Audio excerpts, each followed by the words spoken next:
ले ये जरा सी रोटी खा ले। नहीं माँ, मैं नहीं खा सकती, लेट हो रहा है। अरे बस एक रोटी खा लेना। रहने दो ना माँ, आपकी रोटी के चक्कर में अगर मेरी बस छूट गई ना तो बॉस मुझे कच्चा चबा जाएंगे। अच्छा बाबा ठीक है, ये ले, ये रोल बना दिया है मैंने, इसे तो हाथ में पकड़ सकती है ना। हाँ जल्दी लाओ, मैं जा रही हूँ, बाय माँ। ये कहानी है रोमिता की, जो अपने माँ बाप की इकलौती संतान थी। उसकी माँ नम्रता और पिता नरेश ने उसकी पढ़ाई लिखाई में कोई कसर नहीं छोड़ी थी और रोमिता कॉलेज टॉप करने के बाद अब एक आईटी कंपनी में जॉब कर रही थी। फिर उसी शाम, माँ आप पापा की बीवी हो, मेरी नहीं। रोज ऐसे बैठकर मेरा इंतजार क्यों करती हो आप? सो जाया करो ना टाइम से। जब तू माँ बनेगी ना तब तुझे मालूम चलेगा कि अपने बच्चे को देखे बिना माँ की आंखें नहीं लगती। अच्छा पर पहले मेरी शादी तो करवाओ या ऐसे ही माँ बन जाओ, बताओ। रुक बदमाश कहीं की, अभी बताती हूँ तुझे। रोमिता हंसते हुए अपने कमरे की तरफ जाने लगी। तभी उसके पापा सामने पड़ गए और फिर, अरे अरे क्या हो रहा है भाई? कुछ नहीं पापा, मैंने माँ से कहा कि मेरा हलवा खाने का मन है, तो देखो ना माँ मुझे मारने आ रही है। क्या नम्रता, हलवाई तो मांग रही है, बना दो ना उसके लिए, इसमें इतना गुस्सा करने की क्या बात है? रोमिता अपने परिवार की जान थी। वक्त ऐसे ही हंसते खेलते गुजर रहा था और फिर एक दिन, नम्रता जरा इधर आओ। क्या हुआ जी? अरे वो लखनऊ वाले मौसा जी है ना? हाँ हाँ, क्या हुआ उन्हें? उन्हें कुछ नहीं हुआ, उनका फोन आया था, रोमिता के लिए एक रिश्ता बताया। कह रहे थे कि खुले विचारों वाला परिवार है, उन्हें लड़की के जॉब करने पर भी कोई आपत्ति नहीं है, और सबसे बड़ी बात वो लोग इसी शहर में रहते हैं। अरे वाह, ये तो बहुत अच्छा रहेगा। क्या अच्छा रहेगा माँ? मुझे नहीं करनी शादी वादी। क्यों भाई, क्यों नहीं करनी शादी तुम्हें? मैं चली जाऊंगी तो आप दोनों का ख्याल कौन रखेगा? तुम रखोगी और कौन रखेगा? अभी तो हमारे हाथ पैर चल रहे हैं, जब हम बूढ़े हो जाएं तो हमसे मिलने आती रहना, और क्या। नहीं पापा, पता नहीं कैसे होंगे वो ससुराल वाले, मुझे कहीं नहीं जाना। ऐसा नहीं कहते पगली, बिटिया तो पराया धन होती है, एक न एक दिन तो उसे ससुराल जाना ही पड़ता है। और पता है जिस जगह से रिश्ता आया है ना, उन्हें तेरे जॉब करने से कोई दिक्कत नहीं है, और तो और वो भी इसी शहर में रहते हैं, तो तुझे जॉब बदलनी भी नहीं पड़ेगी। अब बताओ, अब इससे बढ़कर और क्या चाहिए? रोमिता भी यही चाहती थी कि शादी के बाद भी वो जॉब करती रहे, तो काफी मान मनव्वल के बाद उसने इस रिश्ते के लिए हाँ कर दी। और कुछ दिन बाद रोमिता शादी करके रंजीत के घर आ गई। रंजीत एक फैक्ट्री में मैनेजर था। घर में उसके माँ पिता और एक बहन थी जिसकी शादी अभी नहीं हुई थी। और फिर, बहुत किस्मत वाली हो तुम जो तुम्हें हमारे जैसा परिवार मिला। अरे मेरे रंजीत के लिए तो लड़कियों की लाइन लगी हुई थी। अब वैसे ये बताओ, तुम कहाँ जॉब करती हो? मतलब कि तुम्हारा ऑफिस कितना दूर है यहाँ से? मम्मी मैं नेस्टेक कंपनी में सॉफ्टवेयर इंजीनियर हूँ, मेरा ऑफिस यहाँ से ज्यादा दूर नहीं है। अच्छा अच्छा, मेरा रंजीत तो हर महीने 30,000 रुपए कमाता है। वैसे तुम्हारी तनख्वाह कितनी है? 10-15 हजार तो मिल जाते हैं कि नहीं? मम्मी जी सब कट कटा के करीब 40,000 आ जाते हैं। इतना सुनते ही कमला चुप हो गई। रोमिता के जवाब ने उसका घमंड तोड़ दिया था। वो आगे कुछ न कह सकी और वहां से चली गई। लेकिन रोमिता को इस बात का एहसास नहीं हुआ कि जाने अनजाने में ही सही, पर उसने अपनी सास की ढंग से बेइज्जती कर दी थी। फिर अगले दिन रोमिता सुबह जल्दी उठी और अपना टिफिन पैक करने लगी। ठीक उसी वक्त कमला वहां आई और बोली, अरे बहू, इतनी सुबह तैयार होकर कहाँ जा रही हो? मम्मी जी शादी के लिए बस कल तक की लीव मिली थी मुझे, तो आज से मुझे ऑफिस जाना होगा। अच्छा, और लौटोगी कब तक? शाम को 6-7 बजे तक। ये कहकर रोमिता वहां से निकल गई। सच ये था कि कमला रोमिता की जॉब से बहुत ज्यादा खुश नहीं थी, लेकिन आता हुआ पैसा किसे बुरा लगता है, इसलिए वो चुप थी। लेकिन उस दिन शाम को रोमिता को घर आने में थोड़ी देर हो गई, लेकिन आते ही वो सीधा खाना बनाने में जुट गई। उसके बाद उसने सारे बर्तन धोए और फिर, कल से थोड़ा पहले घर आ जाना बहू, ठीक है? अब तुम्हारी शादी हो गई है तो घर की जिम्मेदारियां भी तो हैं। अब हर रोज सारा खाना मैं अकेले तो नहीं बनाऊंगी इस उम्र में, है ना? जी माँ जी। कमला रोमिता को सुनाकर वहां से चली गई। वो अगली सुबह जल्दी उठी और ढेर सारा खाना बनाकर ऑफिस चली गई। फिर उसी शाम, ये खाना तो तुमने सुबह बनाया था ना? हाँ मम्मी जी, क्यों पसंद नहीं आया क्या आपको? नहीं नहीं ठीक है। उस दिन तो कमला ने रोमिता से कुछ नहीं कहा, लेकिन कमला को ये बात हजम नहीं हो रही थी कि रोमिता क्यों इतनी आसानी से सब मैनेज कर ले रही है। फिर एक दिन कमला ने कलेश फैलाने की ठान ही ली और उसी शाम, देखो बहू, मैंने और रंजीत के पापा ने बहुत कोशिश की, मगर हम इतना एडजस्ट नहीं कर पाएंगे।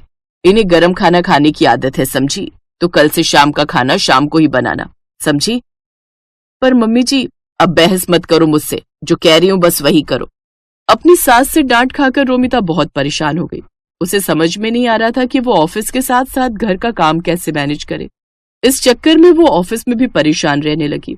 फिर अगले दिन, मम्मी जी, मुझे आपसे कुछ बात करनी थी। हाँ बोलो, क्या बात है? वो मैंने रिजाइन कर दिया है, अब कल से मैं ऑफिस नहीं जाऊंगी। अरे पर ऐसा क्यों किया तुमने? क्योंकि ये सब एक साथ मुझसे हो नहीं पा रहा था मम्मी जी। ऑफिस के चक्कर में मैं आप लोगों का ख्याल नहीं रख पा रही थी। अब अच्छा ठीक है, फिर अब जाओ, जाकर मेरे लिए चाय बना दो। अजीब बात यह थी कि जो कमला हमेशा यही चाहती थी कि रोमिता जॉब छोड़ दे, अब वो उसके जॉब छोड़ने पर भी परेशान थी। लेकिन उसने अपनी परेशानी रोमिता के सामने जाहिर नहीं की। उधर अब रोमिता जल्दी जल्दी काम निपटाकर अच्छे से आराम करती। उसे एक ब्रेक चाहिए था जो अब उसे मिल गया था। पर दूसरी तरफ रोमिता के जॉब छोड़ देने से घर का बजट हिल गया था। रंजीत ने रोमिता की सैलरी के दम पर 2-3 लोन भी ले रखे थे, जिनकी सारी किश्तें अब उसे ही चुकानी पड़ रही थी। सिर्फ एक ही महीने में हालत इतनी खराब हो गई कि लोन चुकाने के लिए रिश्तेदारों से कर्ज लेना पड़ गया। और फिर एक शाम पूरे परिवार के सामने कमला ने अपने दिल पर पत्थर रखकर कहा, वो रोमिता, मुझे बुरा लग रहा है कि तुमने नौकरी छोड़ दी। कोई बात नहीं मम्मी जी। नहीं, अब देखो ना, तुमने इतनी पढ़ाई की, इतने साल काम करके तजुर्बा कमाया, और अब तुम घर बैठी हो, और तुम्हें भी तो अपने ऑफिस की याद आती होगी ना। अब तुम एक काम करो, तुम फिर से नई नौकरी ढूंढो अपने लिए, या फिर अगर पुराने ऑफिस में ही बात बन जाए तो देख लो। ठीक है माँ जी, पर वो खाने का थोड़ा देखना पड़ेगा, मुझसे सारा काम तो नहीं हो पाएगा। अरे नहीं, मैंने सब सोच लिया है। तुम सुबह सब्जी बना जाना, बाकी मैं दोपहर और शाम को रोटियां बना दिया करूंगी, और जब तुम ऑफिस से लौटोगी तो चाय भी बना दूंगी। ठीक है? ठीक है माँ जी, जैसा आप कहें। अगले दिन सुबह सुबह रोमिता अपने मायके पहुंच गई और सीधा जाकर अपनी माँ के गले लग गई। और फिर, क्यों? कहा था ना, तेरी सास का घमंड एक दिन जरूर टूटेगा। अच्छा ये बता, तेरी छुट्टियां कब खत्म हो रही हैं? आज ही तक थी माँ, कल से वापस ज्वाइन करना है। सही है, चाय पिएगी? नहीं, आज तो मेरी सास के हाथ की चाय पहले से फिक्स है। आप चलो मेरे साथ, आज हम पूरा दिन शॉपिंग करेंगे। रोमिता की बात सुनकर नम्रता मुस्कुरा दी, और इस तरह रोमिता ने अपनी समझदारी से सब ठीक कर दिया। सुबह सुबह खाना बनाकर वो घर के प्रति अपनी जिम्मेदारी भी पूरी कर रही थी, और पैसे कमाकर घर के बजट को भी संभाल रही थी।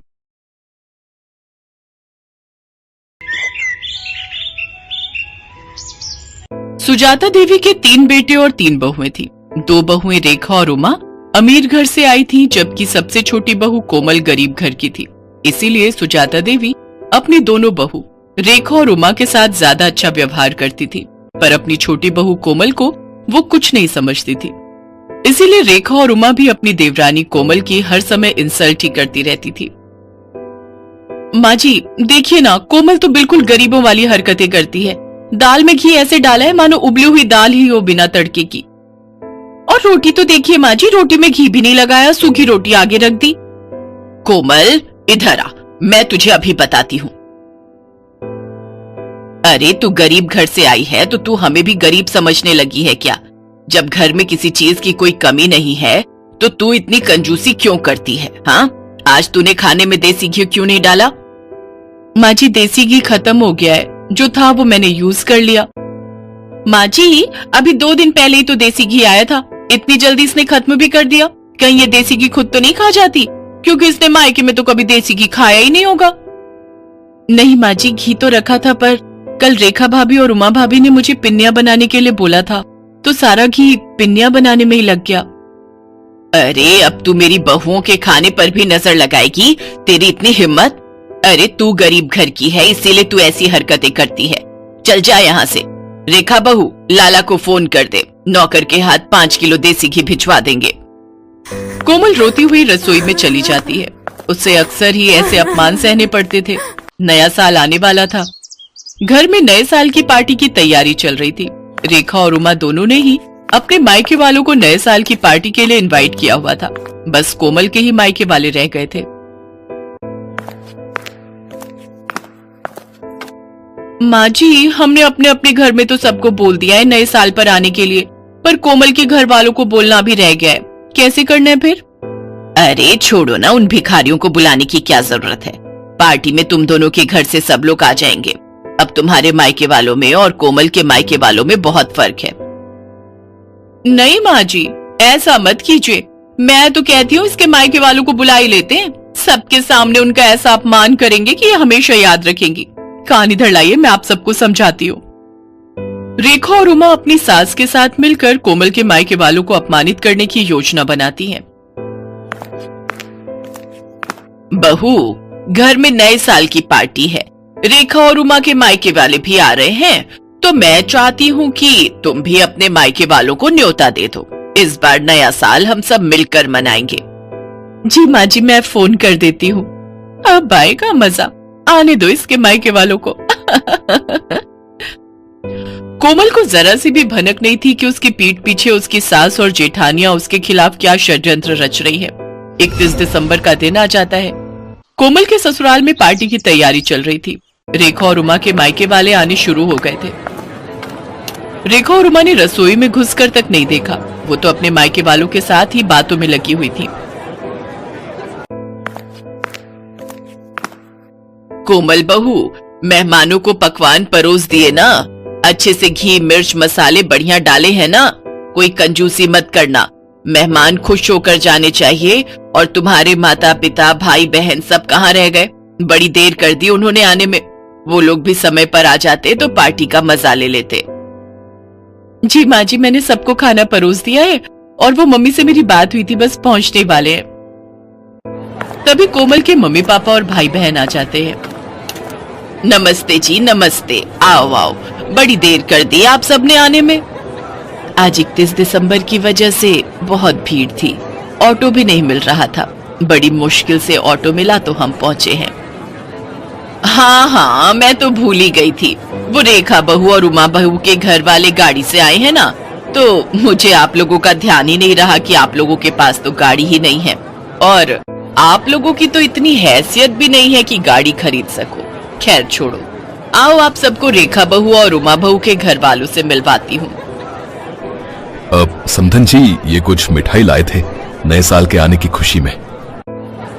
रख दीजिए। वैसे हमारे घर तो वो बड़ी दुकान है ना जो बाजार में है, वहीं से शुद्ध घी की मिठाई आती है। देखते हैं, अगर हमने नहीं खाई तो घर के नौकरों को दे देंगे, उनका भी तो नया साल है। कोमल सब सुन और समझ रही थी। वो अब तक ये जान चुकी थी कि उसके मायके वालों का बहुत अपमान हो रहा है, पर वो उस समय चुप रही। कोमल की जेठ जेठानी अपने अपने घर वालों की आवभगत में व्यस्त हो गए। सूरज ये सब देख रहा था। कोमल, अपने मम्मी पापा के लिए भी प्लेट लगा दो, सब लोग खाना खा रहे हैं। तुषार, ज्योति, चलो तुम लोग भी खाना खा लो, चलो। जी हाँ, बस मैं लगा ही रही हूँ। मम्मी पापा, तुषार ज्योति आओ बैठो, मैं आप सबको भी खाना परोस देती हूँ। कोमल जैसे ही खाना लेने रसोई में जाती है, वो देखती है सारे बर्तन खाली थे, उसमें खाना था ही नहीं। कोमल घबरा जाती है। अरे, बर्तनों में तो खाना ही नहीं है, मैंने तो बहुत सारा खाना बनाया था। क्या हुआ कोमल, तुम परेशान क्यों? अपने घर वालों के लिए खाना लगाओ। अच्छा नहीं लगता वो सब ऐसे ही बैठे हुए हैं। क्या खाना लगाऊं? खाना तो बचा ही नहीं है। मैंने इतने सारे पकवान बनाए थे, बल्कि ज्यादा ही बनाए थे। रसोई में तो कुछ भी नहीं है। अच्छा नहीं लगता सबसे इस बारे में पूछना। रुको, मैं कुछ करती हूँ। पर ऐसा कैसे हो सकता है?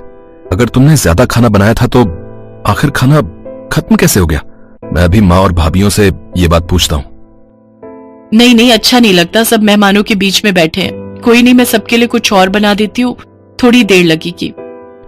रुको, मैं बाजार से कुछ ऑर्डर करता हूँ। तुम कहाँ इतनी जल्दी जल्दी सब कुछ बना पाओगी?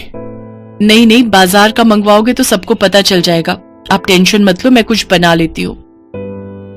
कोमल के मायके वाले बहुत देर तक बैठे रहे।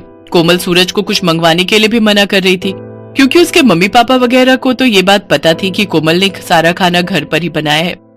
कोमल अपने मम्मी पापा का सम्मान रखने के लिए जल्दी जल्दी पूड़ियां और साथ में आलू की सब्जी बनाने लगी। तभी उसकी सास और दोनों जेठानी रसोई में आ गई।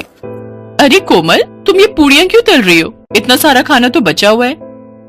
अरे भाभी, आप समझते क्यों नहीं हो? कोमल अपने मम्मी पापा अपने भाई बहनों को गरम गरम खाना खिलाना चाहती है, इसने हमारे घर वालों को तो ठंडा खाना खिला दिया। अब अपने घर वालों को बढ़िया पकवान खिलाना चाहती है। इसके घर वालों ने कभी ऐसा बढ़िया खाना खाया नहीं होगा ना, तभी ये ऐसा कर रही है। जब इतना खाना पड़ा था तो ये सब बनाने की क्या जरूरत थी बहू? ये देखो कितना सारा खाना बचा हुआ है। ये थोड़ी है कि हम अच्छे खासे पैसे वाले हैं तो खाने की बर्बादी करें। माँ जी, थोड़ी देर पहले तक ये खाना नहीं था। रसोई में सारे बर्तन खाली थे।